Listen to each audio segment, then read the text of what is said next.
The management, led obviously by Dr. Umar Obama, have tried to make it as accessible a program as possible. Okay, so there we go. Barack Obama, another image of him, just briefly. That seems to be the trend here today. We're just getting snips, just little images here and there of him as he navigates from either one stand to the other or one brief meeting to the other. That's a Abbas Gulet, I believe, just outside there, quite close. Dr. Umar Obama flanking the president, dressed in the same colors that she was in yesterday, and Barack Obama waving at those who are trying to catch his attention.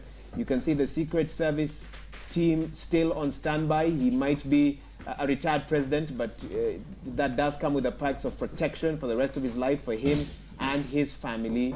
And so the classrooms are there, so he's being shown this is what it will look like. You can almost put words to the kind of motions that Dr. Umar Obama is showing. I mean, those are some of the words that she used the last time she addressed Kenyans in 2015. But look at the contrast. In 2015, when he arrived, he actually gave her a ride then in the Beast. And what a unique and special relationship they've had, even if they were separated by distance for quite some time. And he has now come to endorse her project. And what a special moment it is in Kogelo today. The opportunity becomes sort of harder to harness.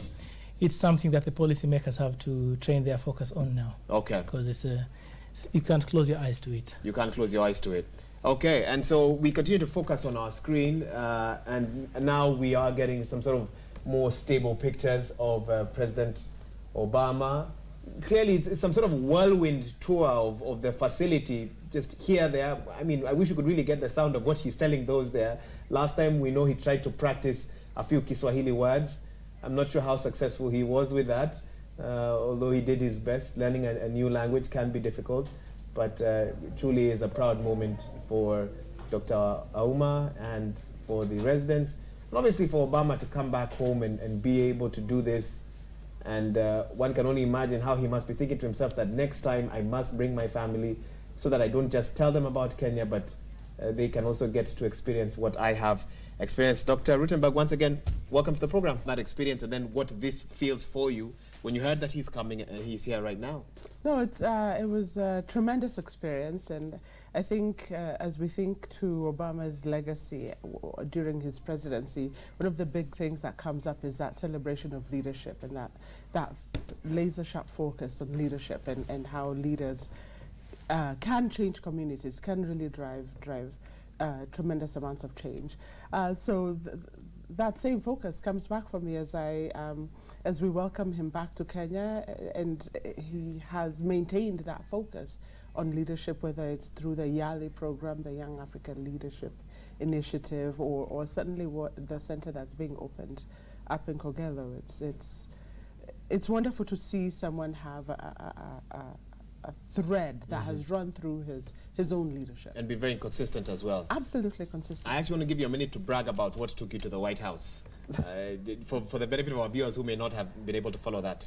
So I was in 2012, I believe it was, named one of the White House Champions of Change. Okay. And this was a program under the Obama administration that recognized leaders within the diaspora in the U.S. I was at that point living in the U.S. Okay. That recognized leaders within the diaspora who were driving community change, and that was for the work that I was at that point doing with Akili Dada, which is an organization that continues to work in Kenya, even though I've handed on leadership and transitioned to other things. So how was the experience? I mean, it was incredible. I mean, it was incredible to have an opportunity to be at the White House. My son, who was born 4 days before here in Kenya, and when he was elected, he made it very, very clear, I am president of the American people. So his visit here is also a challenge to us. It's also a challenge.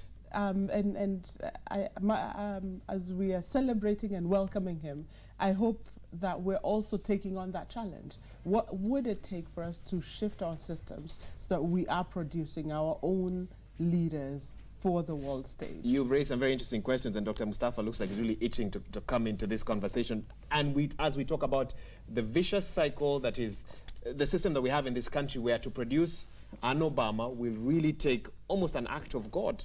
And let's talk about some of the factors. So high-level corruption, and this has been proven even by our transparency index rankings as a country. We have the youth culture of please give me, and Dr. Obama also referenced that as well.